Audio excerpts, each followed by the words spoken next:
আসসালামু আলাইকুম। আমরা এখন আছি পাবনার আব্দুল হামিদ রোডে। পাবনা আসি একটা কাজের জন্য। কাজ শেষ করতে করতে দুপুর পার হয়ে যায়। তারপরে আমরা আসি পুরান ঢাকার নান্না বিরিয়ানি হাউসে বিরিয়ানি খেতে। এখানকার পরিবেশ অনেক ভালো এবং ভাইয়ারাও অনেক ভালো সার্ভিস দেয়। আমরা যখন যাই তখন বেলা 3:30 বাজে।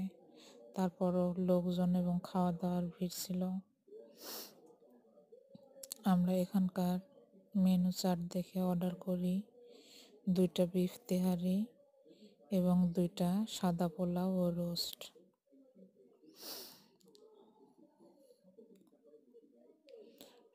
এবং সাদা পোলাওটা খুবই ভালো ছিল এবং বিফ তেহারি আমার মতে অনেক ভালো ছিল।